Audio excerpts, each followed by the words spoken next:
এখন থেকে সারা বছরই কর দেওয়া যাবে এমন কথা জানালেন এনবিআর চেয়ারম্যান। এদিকে বিজ্ঞাপনের বাজারে মন্দা ও বিজ্ঞাপনের অর্থ আদায়ের জটিলতায় বড় ধরনের লোকসানে পড়েছে দেশের বেসরকারি টেলিভিশনগুলো।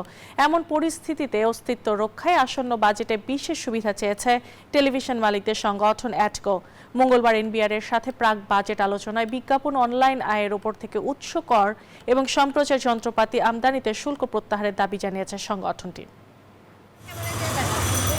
তথ্য প্রযুক্তির উৎকর্ষে দেশে গত 2 দশকে বিকশিত হয়েছে শক্তিশালী ইলেকট্রনিক মিডিয়া ইন্ডাস্ট্রি। তবে ঝকঝকে পর্দার অন্তরালে এখন কেবলই টিকে থাকার লড়াই। গেল কয়েক বছর ধরে বিজ্ঞাপনের বাজার সংকুচিত হওয়া আর ক্রমবর্ধমান ব্যয় সামলাতে হিমশিম খাচ্ছে বেসরকারি টেলিভিশন চ্যানেলগুলো।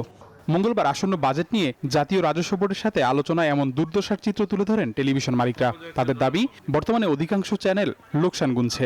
টিকে থাকতে তাই বিজ্ঞাপন ও অনলাইন আয়ের উপর উৎসে কর প্রত্যাহার চান তারা। টেলিভিশনের অপরিহার্য যন্ত্রপাতি আমদানিতে শুল্ক প্রত্যাহারের দাবি তাদের। আমরা সবসময় তো চিন্তা করি কি কৃষক গরিব মানুষ ওরা কোথা থেকে এই ট্যাক্স দেবে, তাদের আনা যাবে না। না, আপনি ওইটা না, আপনি একটা বেস লাইন তৈরি করবেন যে মিনিমাম ট্যাক্স প্রতি পার্সেন্ট কম যেটা পসিবল।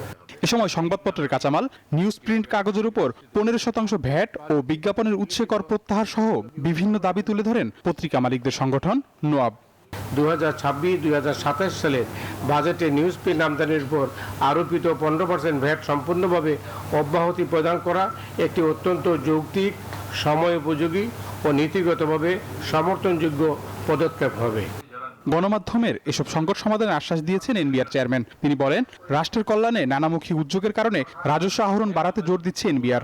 এখন থেকে সারা বছরই কর দেওয়া যাবে। আগে দিলে পাবে বিশেষ সুবিধা ও শেষ ভাগে থাকবে জরিমানার বিধান।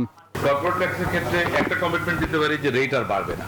এটা কমানো যাবে কিনা সেটা বলা খুবই মুশকিল, কারণ আমাদের প্রচুর রেভিনিউ বাড়ানোর ইয়ে আছে। আর মূল্য সংযোজন করের উপরে যেটা বলা হয়েছে, এখানে বেশ কিছু যৌক্তিক কিছু আছে।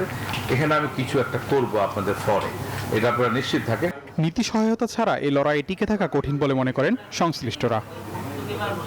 আবি আব্দুল্লাহ, নিউজ 24, ঢাকা।